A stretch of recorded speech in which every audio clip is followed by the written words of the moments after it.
Okay, so let's go ahead and talk about Black Adam, which TLDR.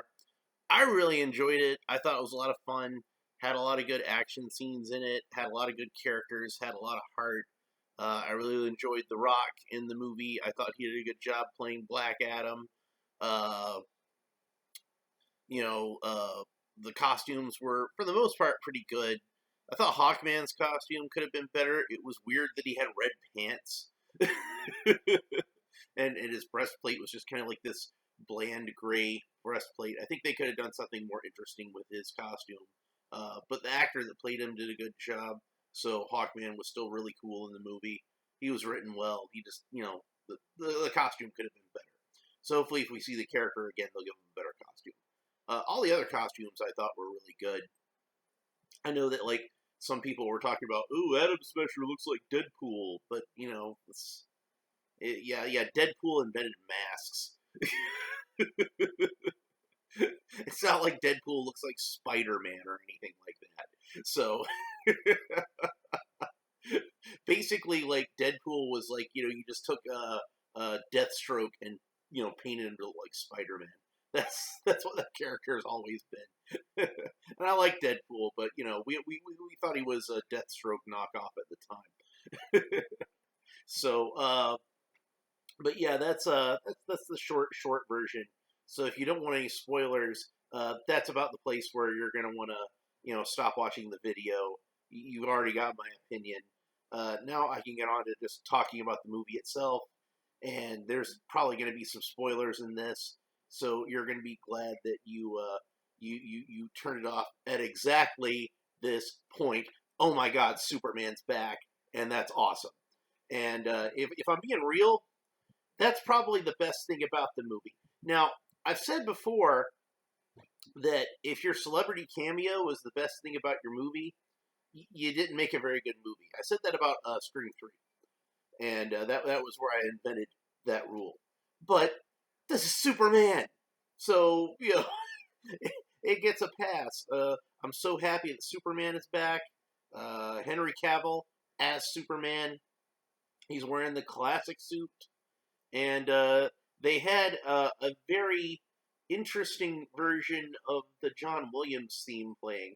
Now, I know there was some controversy that some of the fans of the Snyder films were understandably disappointed that that they used the John Williams theme instead of the Hans Zimmer theme that actually goes to the Henry Cavill movies.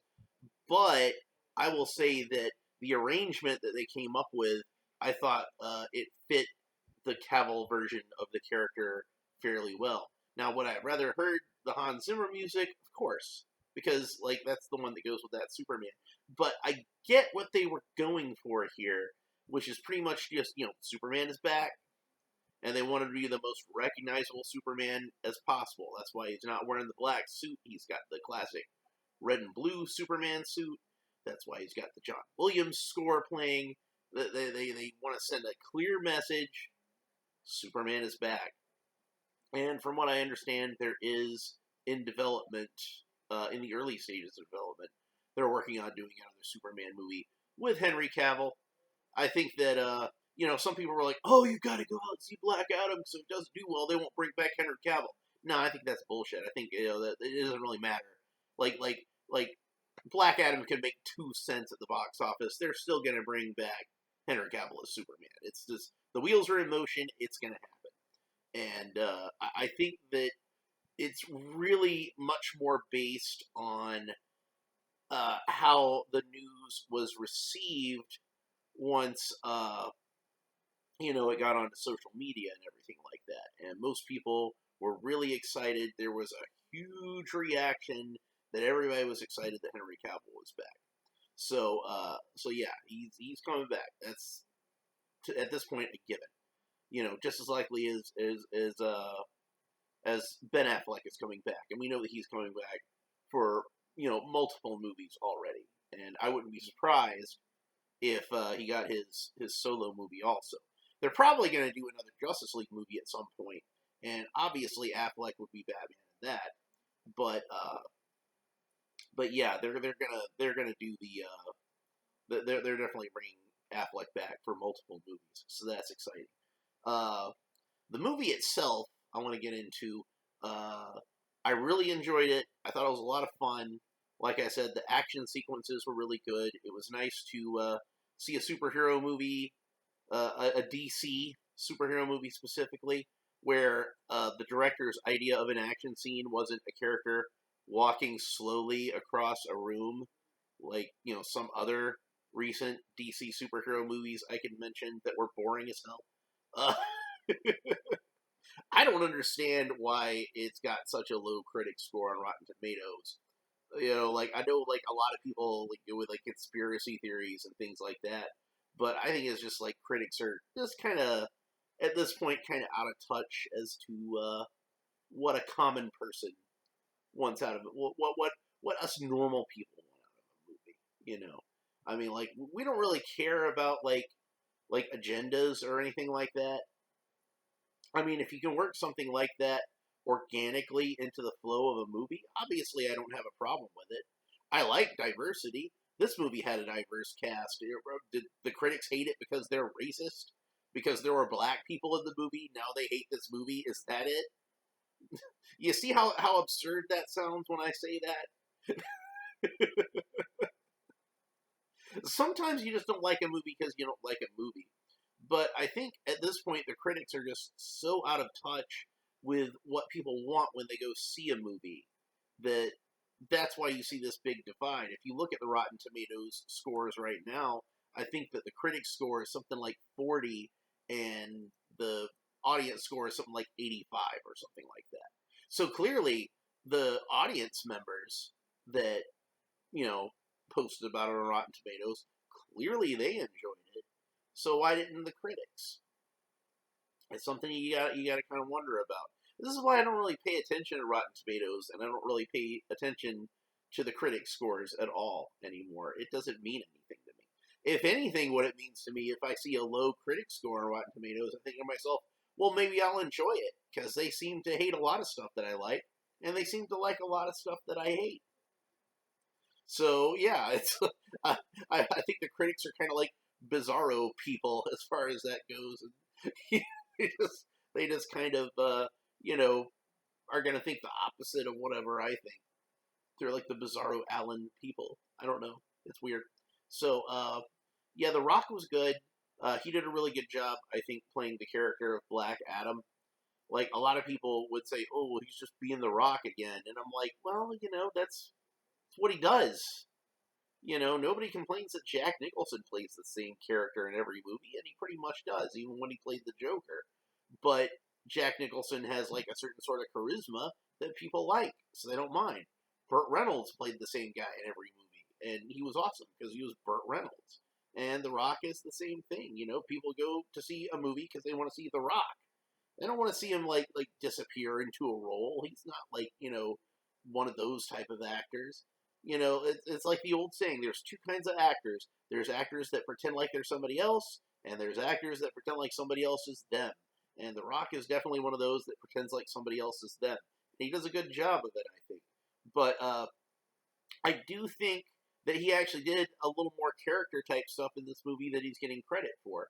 For example, there's a certain cadence to the way he speaks that, like, even though he's speaking perfect English, and still basically has an American accent, he says it in a way where like it's almost like he's speaking a language that's new to him. You know what I mean? And honestly, I don't know if he's even really supposed to be speaking English in the movie or not, because it seems like everybody in the fictitious country of Kahndaq speaks English, which is probably for like the benefit of the audience, obviously.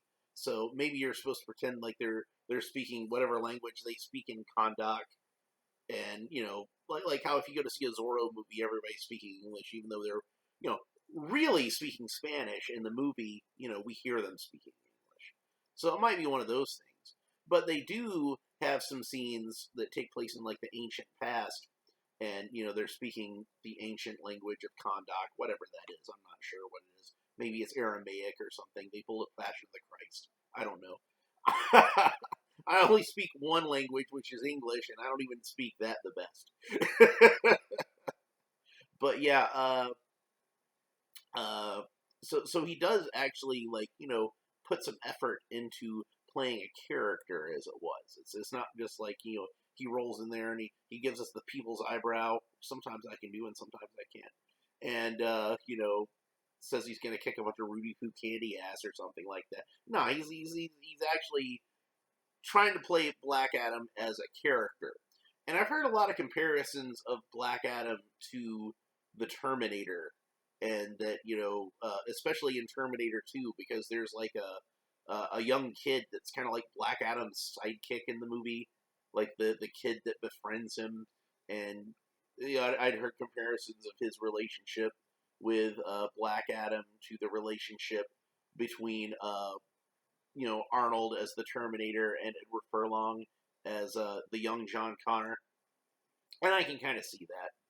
It kind of made me think, honestly, of like the little kid you would sometimes see in like Godzilla movies or Gamera movies.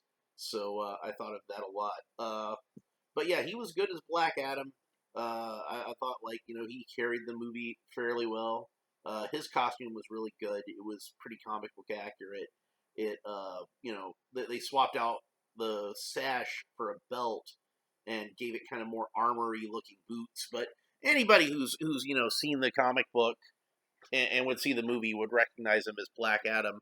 Since we are talking spoilers, let me get this figure out again, which I just posted my review of this yesterday. I'm going to actually post this today, so that well, actually I guess it was like early this morning, but whatever. I'm going to go ahead and post this video today because I want to strike while the iron is hot as far as reviews go. But I think I'd mentioned that video that like I didn't think this was too accurate from how his cape was in the movie, because it's not the cape that he has at the beginning of the movie, which is what we saw in the trailers and the promotional photos and everything. But he does actually wear a cape like this towards the end of the movie, this more Superman type of cape, like a black Superman cape. So this toy is a little more accurate than I gave it credit for at the time.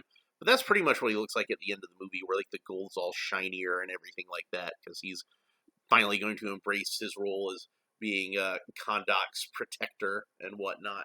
So so I owe a little bit of an apology to Spin Master for that. But the Justice Society, that was something else I was really excited about seeing, because I'm a big fan of those comics. I've loved those characters for many years. I know that to some of the Snyderverse fans, the name of Jeff Johns is like a crucifix to a vampire, and you're no Jeff Johns, but yeah, he did kind of screw up the movies, but when he was writing comic books, he was a damn good comic book writer, and his JSA run is one of my favorite superhero comics of all time. So I was happy to see some stuff taken from that. It would have been cool to see more JSA characters, or at least more hints of other JSA characters. I thought it was kind of interesting that the characters that we saw in this are characters that we didn't really see that much of in the Stargirl television series, and the characters on Stargirl didn't really cross over into this.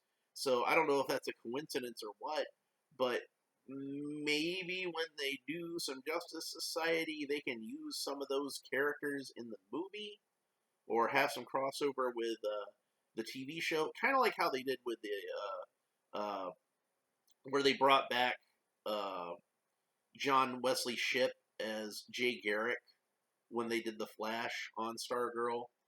And it's like, I realized that they would have to take place in two separate universes. There's no way they could take place in the same universe, but that doesn't mean that the characters couldn't be the same between the two universes. You see what I'm saying? Like, if Brett Basinger's Stargirl also exists in the Snyderverse, Black Adam universe, whatever you want to call it, I do think that it is clearly supposed to take place within like the context of the Zack Snyder movies, because obviously you got Henry Cavill there playing Superman. And again, I know that there were some people who were very particular about, well, Zack said that he wouldn't wear the red and blue suit yet until he felt like he'd earned it, or whatever the storyline was that they had going on there. But I think the filmmakers probably just figured it was more important to have Superman at his most iconic appearance. So I don't know what that means for the future of Superman in the DC EU. And I don't know what that means for the future of Zack Snyder, if he's going to be coming back or not. I would like it if he came back, obviously. But if they can keep making movies that I enjoy as much as I enjoyed Black Adam, I'm going to be happy. So no matter who's directing or producing them, I really enjoyed it. Uh, I'm looking forward to seeing where these DC movies are going to be going now that they're going in a new direction. Now that Hamada, thank God, is gone, and they have some people that are actually going to respect these characters. Like I'd seen the articles, and I'm sure you have too, that Walter Hamada was the one who was holding back the return of Henry Cavill all this time. Like 6 years, I think this guy's been in charge of DC. Not one Superman movie. Like, how do you do that? Like, even if you didn't like the Henry Cavill Superman, like at least try to reboot it or something. Get the character back in the theaters. Like that's what people want to see. But he was just completely clueless, and I don't think knew what he was doing at all as far as running DC movies. So thank God he's gone. And if like I said, if Black Adam is any indication as to where they're wanting to take it, good, because I enjoyed the hell out of this movie. I can't wait to watch it again. I will definitely buy the Blu-ray and have that as part of my physical media collection. I loved it. I thought it was great. So yeah, take that as you will. Like if you're watching this video, you probably know my taste in movies and stuff by now. Like I talk enough about them. So if you think that means you might like it, definitely give it a shot.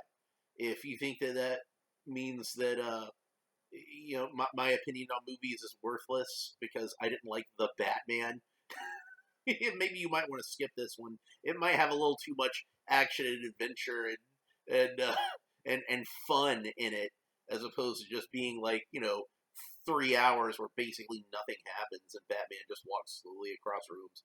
So, God, that movie's terrible.